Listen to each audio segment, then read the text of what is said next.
अमरावती शहर ज्वालामुखीच्या तोंडावर वसलेलं आहे. कारण इथे उमेश कोले यांचं हत्याकांड झालं. 2022 मध्ये रजा अकादमीचा मोठा मोर्चा निघाला. त्यांनी नासधूस लोकांच्या घरामध्ये घुसले. आता काही दिवसाच्या अगोदर आय लव्ह मोहम्मदचे पोस्टर लावले आणि तेही सगळ्या ठिकाणी की अमरावतीमध्ये अशांतता पसरवायची. आणि काल पंचवटी चौक जिथे सर्व महाविद्यालयाचे विद्यार्थी राहतात, युवक युवती राहतात, त्या ठिकाणी विचारा इस्लामबद्दल आणि त्याखाली टोल फ्री नंबर लिहिण्यात आला आणि छोट्याशा कंसामध्ये इस्लामिक इन्फॉर्मेशन सेंटर IIC, फक्त IIC एवढं लिहिण्यात आलं.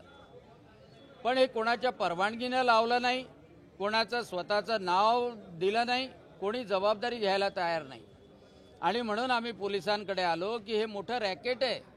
युवकांना युवतींना इस्लाममध्ये ओढण्याचं, प्रचार करण्याचं आणि या माध्यमातून जिहादी टोळी निर्माण करण्याचं, लव जिहाद निर्माण करण्याचं, आणि हे रॅकेट उद्ध्वस्त झालं पाहिजे.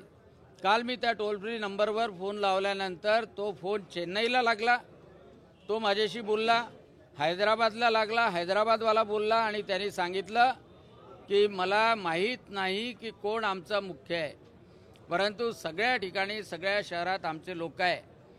एका पोलीस कॉन्स्टेबलच्या समोर ते पोस्टर लावलं आणि लावणाऱ्यांनी सांगितलं की एका मौलवींनी सांगितलं. आणि म्हणून याच्या मुळापर्यंत गेलं पाहिजे. या माध्यमातून याचे धागे दोरे सगळ्या अवैध धंद्याशी, राष्ट्रविघातक शक्तीशी जुडलेले आहे. आणि म्हणून पोलिसांनी यावर कारवाई करण्यात यावी यासाठी कमिशनर ऑफ पोलीसकडे आम्ही सगळेजण आलो.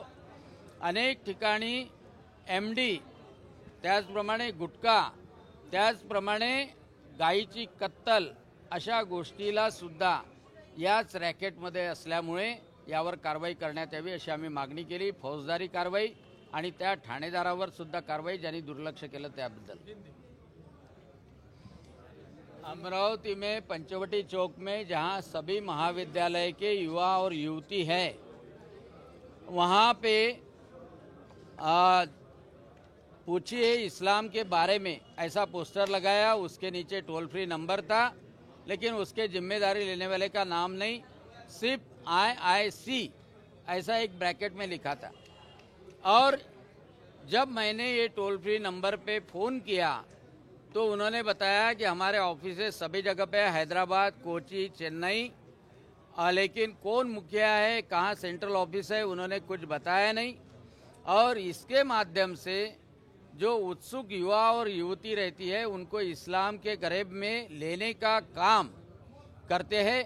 केरल में भी ऐसे ही जिहादी टोली निर्माण की गई थी. लड़कियों को तस्करी में भेजा गया था. लव जिहाद का भी ये माध्यम बनता है. इसके तार जुड़े हुए हैं पूरे अवैध धंधे से और देश विघातक शक्ति से. इसलिए हम पुलिस के पास में आए, पुलिस कमिश्नर के पास में आए कि उनके ऊपर फौजदारी कार्रवाई की जाए, अशांतता करने वाले के ऊपर, और जो थानेदार ने इसके ऊपर दुर्लक्ष्य किया उसके ऊपर भी कार्रवाई हो.